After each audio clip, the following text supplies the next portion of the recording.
राधे राधे सभी भक्तजनों को। तो आज हम करेंगे मोक्षदा एकादशी व्रत कथा। तो चलिए शुरू करते हैं। श्री युधिष्ठिर बोले कि हे भगवान श्री कृष्ण, आप सबको सुख देने वाले हैं और जगत के पति हैं, इसलिए मैं आपको नमस्कार करता हूँ। कृपा कर मेरे एक संशय को दूर कीजिए। मार्गशीर्ष माह के शुक्ल पक्ष की एकादशी का नाम क्या है? उस दिन कौन से देवता की पूजा की जाती है और उसकी विधि क्या है? हे भगवान, मेरे इन प्रश्नों का उत्तर देकर मेरे संदेह को दूर कीजिए। भगवान कृष्ण जी बोले, हे राजन, आपने अत्यंत उत्तम प्रश्न किया है। आप ध्यान पूर्वक सुनिए। मार्गशीर्ष माह के शुक्ल पक्ष की एकादशी मोक्षदा के नाम से प्रसिद्ध है। इस दिन श्री दामोदर भगवान की पूजा धूप, दीप, नैवेद्य आदि से भक्ति पूर्वक करनी चाहिए। अब मैं एक पुराणों की कथा कहता हूँ।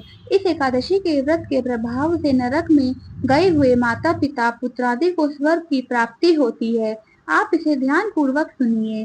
प्राचीन गोकुल नगर में वैशामक नाम का एक राजा राज्य करता था। इसके राज्य में चारों वेदों के ज्ञाता ब्राह्मण रहते थे। रात्रि को एक दिन स्वप्न में राजा ने अपने पिता को नरक में पड़े देखा। उसको स्वप्न का बड़ा आश्चर्य हुआ।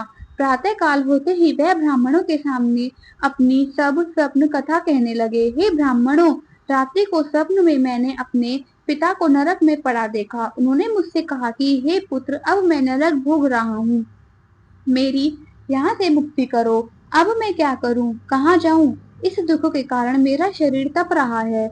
आप मुझे किसी प्रकार तप दान आदि को बतावें, जिससे मुझको मुक्ति प्राप्त हो। उस उत्तम पुत्र का जीना व्यर्थ है जो अपने पिता का उद्धार ना कर सके।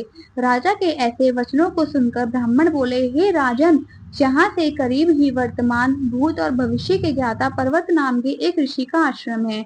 आप यह सब बातें उनसे जाकर पूछ लीजिए, वे आपको इसकी विधि बता देंगे।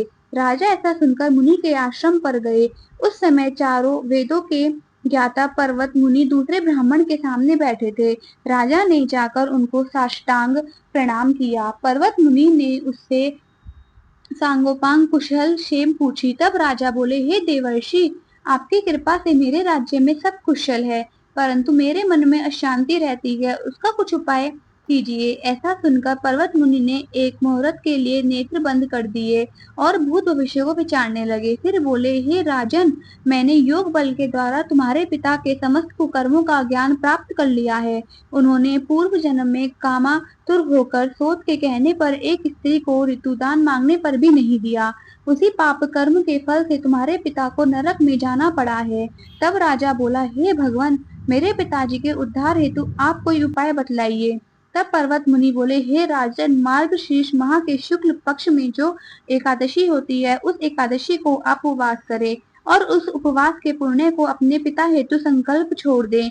उस एकादशी के पुण्य के प्रभाव से अवश्य ही पर्वत मुनि के वचनों को सुनकर राजा अपने महल को आया और कुटुंब सहित मोक्षदा एकादशी का उपवास किया। उस उपवास के पुण्य को राजा ने अपने पिता को संकल्प छोड़ दिया।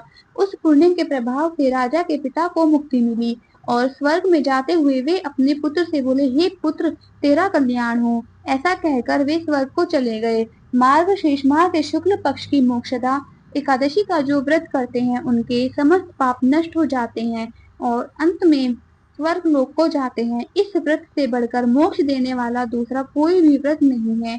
इस कथा को सुनने व पढ़ने से वाजपेयी यज्ञ का फल मिलता है। बोलो एकादशी माता की जय, विष्णु भगवान की जय।